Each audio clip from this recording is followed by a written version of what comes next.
Good afternoon, Mr. President. Good afternoon, Mr. President. The people of Samar continues to experience this bad road along National Highway, Maharlika Highway. I'm sorry. Do you have any at Samar, sir? The bad road in Maharlika Highway. What measures are being done, if there are any, to fast track its rehabilitation work? What its part is always part. Ano daw yung tinatanong? Yung Maharlika Highway. Maharlika Highway, tandaan nyo. It's part of our continuing plan for the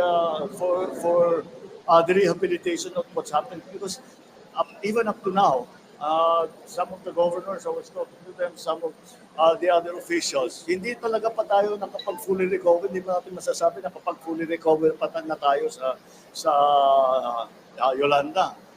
So that's still that all those rehabilitation, we only really started 2 years ago, because nothing was done in the previous administration. Nothing was done in the administration before that.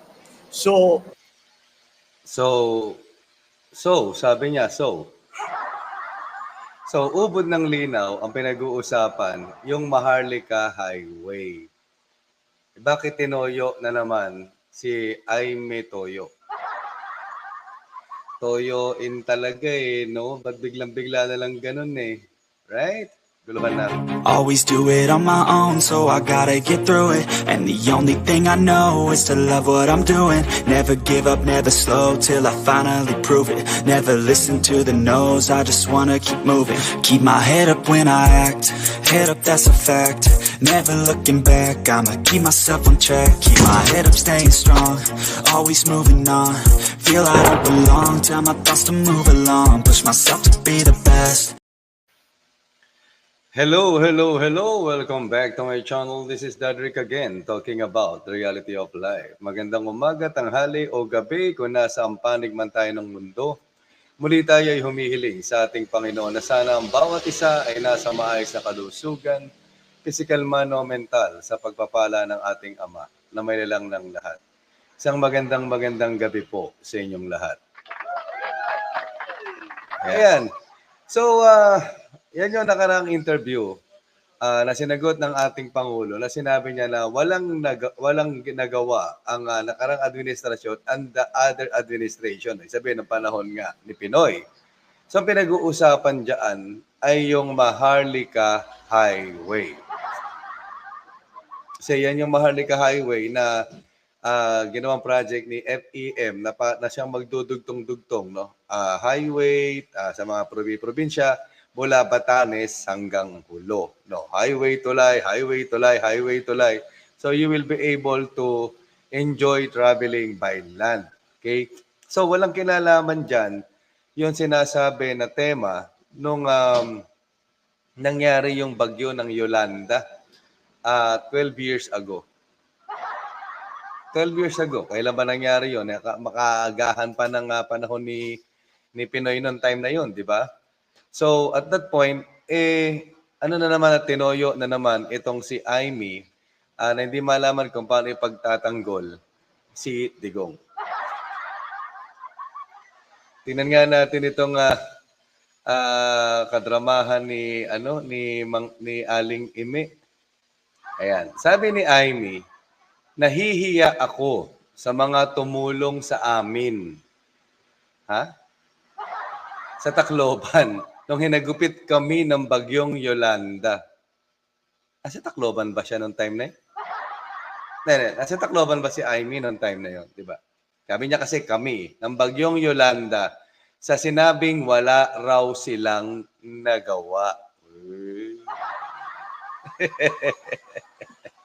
Diba na, diba?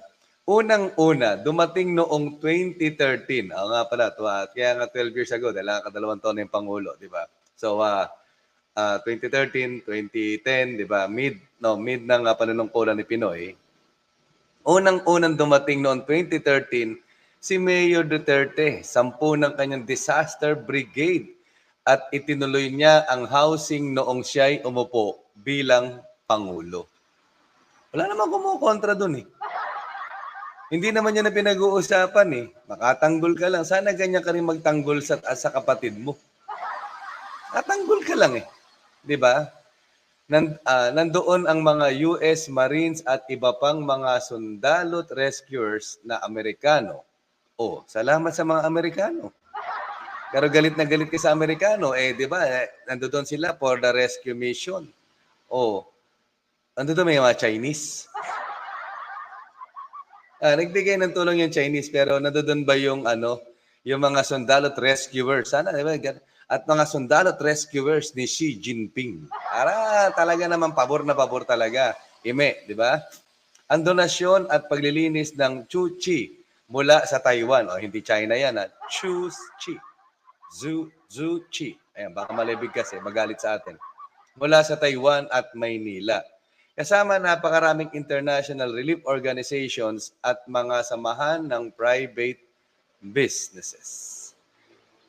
Pati na rin ang pamahahang lokal ng pinsan kong si Mayor Alfred Romualdez at ang buong tropa ng Tacloban, Leyte at iba pang probinsya damay din sa hirap. Yes, nakita namin yan. Paulit-ulit ako nagpapasalamat sa kanila at tuloy-tuloy kong tinatanaw ang aming utang na loob. Utang inang loob yan. Paulit-ulit na yan. Dahil sa utang na loob yan, nagkagulo-gulo dahil sa pagpapalibing sa tatay mo. Sa bawat isang nakiramay at tumulong bumangon sa yurak ng Yolanda. Ni Yuraka ng Yolanda. Parang may mali. Yurak ng Yolanda. Sige na, yun ang Tagalog eh. Baka hindi ko alam. Alam kong marami pang kailangang gawin at umaasa akong magtutulungan ng national government at LGU sa dagdag pang mga programang ipapatupad sa Tacloban. Okay? Pero ang pumukaw diyan, yung etong unang dalawang ano na to eh.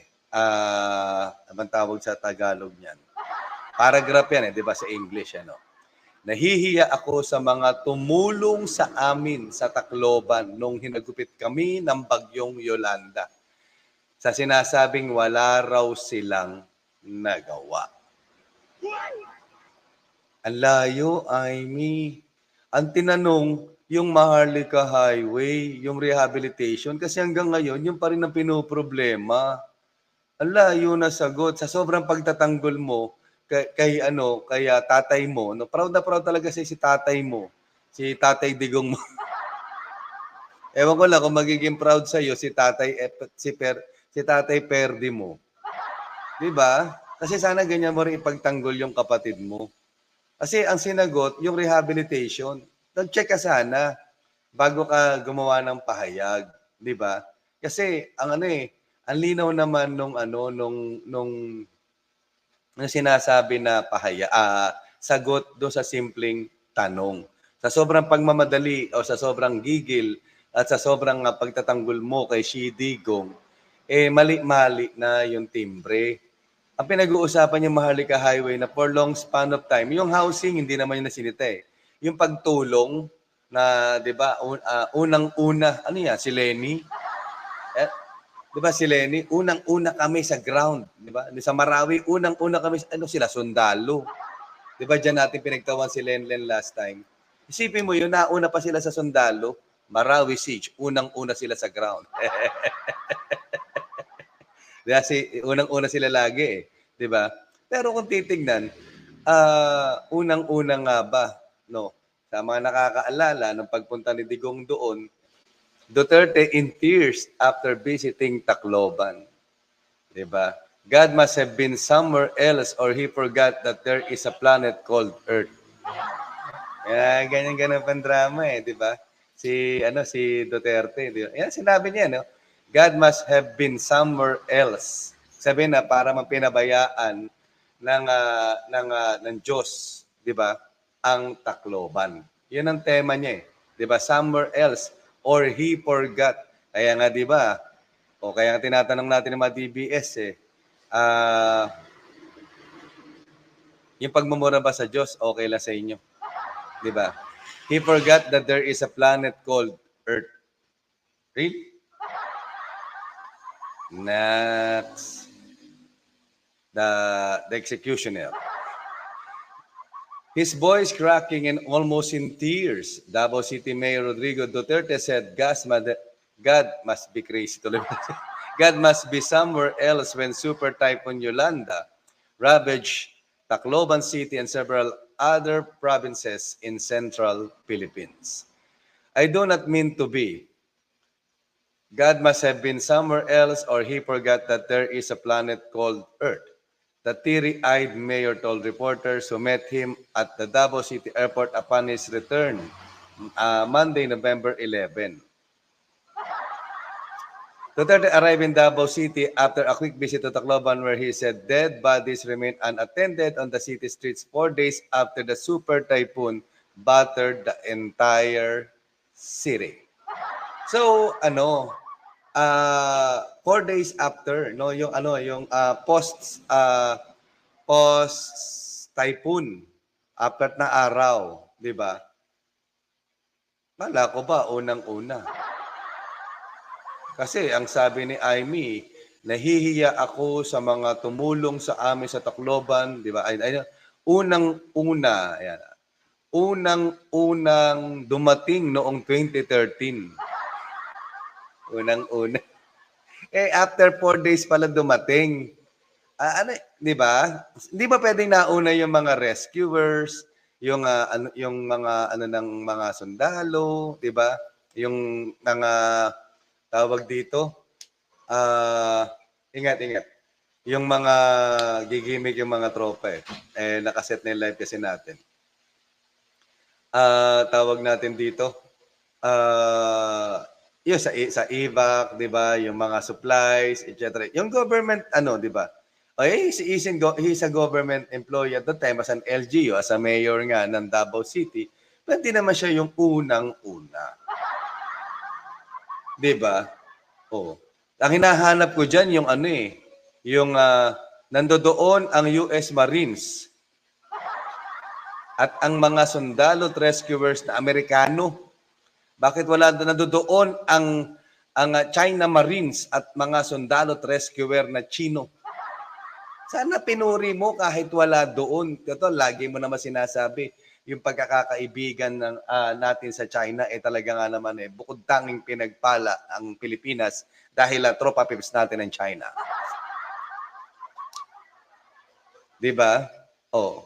So sa ganung sitwasyon is sana pa naging patas naman yung nga sigurado diyan proud sa iyo ang tatay mo, no. Si Tatay Digong mo. Kasi unang-una, hindi mo na ipagtatanggol ng ganyan si BBM. So people are, the loyalists, supporters, siyempre pagkaharap ka, lalo't may dala kang ayuda, sino ba naman ang hindi ngingiti? Sayang ang ayuda, konting smile, konting kaway, hi Sen! Ganun naman ang Pinoy, di ba? Oh, parang yung nangyayari dyan sa Bamban, na sinasabi na ibang, hindi namin sila kilala. Hindi ko alam kung saan nagmula. Pero magwawala daw mga taga-Bamban pagka inano daw yung kanilang mayor. Para bang ganun. Panibigay. Siyempre, ikaw ba naman may 500,000, 1 million? Ewan ko kung araw-araw ba yun. Right? So on that point, di pakinggan ulit natin yung sinasabi pakinggan ulit natin yung tanong para masaya. Good afternoon, Mr. President. The people of Samar continues to experience this bad road along National Highway. Maharlika Highway, I'm sorry. Do you have any... The people of Tacloban continues to experience the bad road, no? The Maharlika Highway. The Maharlika Highway, the Maharlika Highway. They are talking about the post-Yolanda situation. Walang kinalaman yung mga tulong na pinadala, yung bilyong-bilyong na bulok, 'di ba, sa pamamahala ni Dinky Soliman, 'di ba? Yung sinabi ng panahon ni Mar Rojas na remember that that the president is an Aquino and you are a Romualdez. Wala yun, tapos na yun. Walang kinalaman yung unang-unang dumating doon si Digong. Ang pinag-uusapan post 12 years after na ganun pa rin yung daanan na meron. Yun ang napabayaan, di ba? Na walang nagawa yung administrasyon ni Pinoy at yung administrasyon ng tatay mo. Proud na proud talaga sa iyo si tatay mo. Right? Yun yung punto. Yun ang tinatanong nung ano, masyado ka namang makareact. Sana pag tinitira yung kapatid mo, ganyan ka nagmamadaling mag-react. Pero balita, you are part of the demolition job. Ganun ka kabiter, sasabihin mo pa na hindi mo papayagan na may muling sisira sa pangalang Marcos. Ang problema, nangunguna ka pa eh. Ewan ko lang, Sen, sa 2025, what's next? At Samar, sir, the bad road in Maharlika Highway, what measures are being done if there are any to fast track its Actually, Samar pa yung tinanong, hindi pa pala Tacloban. Kaya in Samar, di ba? rehabilitation work? Well, it's part of our continuing plan for the rehabilitation of what's happened, because even up to now, some of the governors, I was talking to them, some of the other officials, hindi talaga pa tayo nakapag fully recover. Hindi pa natin masasabi na kapag fully recover pa na tayo sa Yolanda.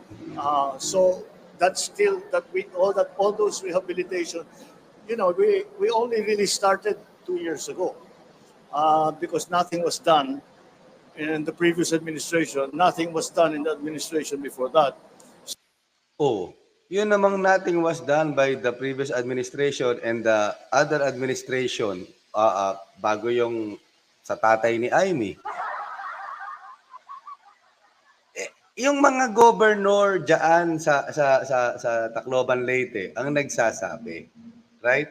Na ganun sitwasyon. Kaya nga yun ang tanong nung wag kasi yung masyadong nagkukumahog upang ipagtanggol lang si tatay mo, Amy. Talagang proud na proud talaga sa si tatay mo eh. 'Di ba? Ang pinag-uusapan yung daan. Isipin mo 12 years na. Sa ibang bansa pag may nangyaring ganyan, ang daming pera bumuhos diyan. Wala na, hindi na natin matatanong si Pinoy. Right? Oh. Kung hindi kaya ikaw ang bangag. Tatanong lang kasi hindi mo rin sinasagot yan eh. 'Di ba? O, di sabi nga, kung tara ilalaglag mo na ng dire-diretso. O, ikaw kapatid, baka mas alam mo. Ang alam ko lang talaga, mahilig sa music yan. Alak nga, di nag-iinam. Alam mo yan, Amy. Manigarilyo nga, di nag-yoyosi yan. O. Right? Yun yung sinasabi. Yun yung tanong. Why you are lost? Diba? Lost in translation or lost in comprehension? Yun yung tanong kasi in-highlight kasi yan ng mga DBS. Wala raw ginawa si Tatay Digong natin. Sabi ng mga ng mga, ano yun? Mga BBB, mga bugok, mga bobo, bugok at bulok. Right? In-highlight kasi nila yan na walang in-splice kasi yan. Manood ka, andyan lang yung RTBM, na maririnig mo yung buo, may transcript na naman yan. Amy, sana bago ka babanat ng ganun, you read, you listen many times, di ba? Isang beses ko lang napakinggan yan, dinedma ko pa yung issue natawa lang ako kasi hindi ko nga binigyan pansin pa yung tema ng mga DBS. Ba't bibigyan ng pansin? Ano nila yun narrative nila yun Ang problema, your narrative is crossing the line na parang akala mo naman binaliwala yung tulong ni Digong mo. Ni Digong nyo, ng tatay nyo si Digong nyo. Wala namang kinalaman doon sa rehabilitation, tungkol doon sa housing. Ang layo, ining. Ang layo. Ang layo. Ang layo. Unang-unang dumating noong 2013 si Mayor Duterte, 10 ng kanyang disaster brigade at tinuloy niya ang housing nung siya'y umupo bilang wala namang pinag-usapang housing. Wala kaming narinig sa tanong ang pinag-uusapan, di ba? Sa Samar, yung daan, Maharlika Highway, nasira-sira pa rin, nasinira ni Yolanda. Anak ng 7 kuba, oo. Isipin mo yun, tapos di ba? Nahihiya ako sa mga tumulong sa amin sa Tacloban noong hinagupit kami. Wala ka naman sa Tacloban, di ka naman taga-Tacloban. Di ba? Ang dapat nagsasalita ng salitang kami ay yung pinsan mo. si Mayor Alfred at yung mga governor doon, 'di ba? Yung sa area ng tinamaan, sa Samar, mga governor doon, mga mayor doon sa bawat lugar na nasalanta. Sila yung may karapatang magsalita ng kami. You are not part of them because you are not there. Oh me, oh my, gulay, ang comprehension sumablay. Sa sobrang G, Jill na G ka kasi. Wak ganun. G na G, di ba? Oh, G na G ka para tirahin yung kapatid mo. Hindi naman tinira yung tatay mo eh. Oh, hindi naman tinira yung tatay mo. Ang linaw ng tanong, Maharlika Highway. Hindi si Maharlikang Burikat ha, Maharlika Highway. Kapal na mukha nun, ginamit yung Maharlika as pangalan niya eh, no? Huy! Tanggalin mo na yan. Tama na sa iyo yung ball jack. Dapat ang pangalan mo, Totnak TV. Mas bagay kay ano yun, kay Luka-Lukang Hita, di ba? Hindi mo lang gamitin yung Maharlika kasi it's not for you. It's not meant for you. Di ba? Sa ano yan, it's ano, para bang sagrado yung pangalan ng ginamit ni FEM yan, eh, the Maharlika. Right? Oh, ginamit mo. Ngayon gamit niya ball jack. Mas bagay sa iyo yung Totnak TV. Ayan, yung pinauso kong Bulokipay. Di ba? Bulokipay, Totnak TV. Ayan, mas bagay kay Luka-Lukang Hita dyan eh. Di ba? Oh, bukikang. Oh, Ime, dahan-dahan doon sa paghagod. Kasi ano ang dami tuloy nagtaka nung pagbanat mo on how di Carabao, di batutin, na so reactive ka, di ba? Dahil nabanggit walang ginawa yung nakarang administrasyon.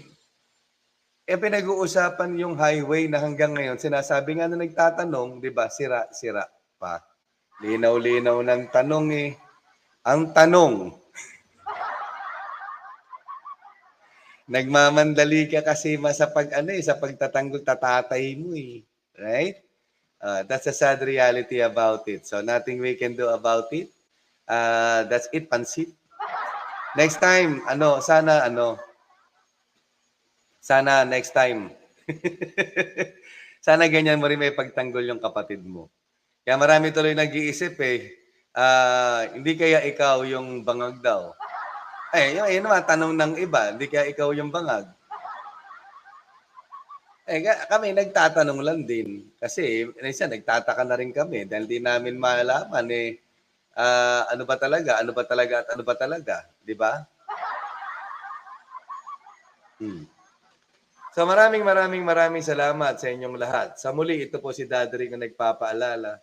Ang buhay ay hindi isang problema na kailangan mong solusyonan. Bagkus ito isang realidad na kailangan nating harapin.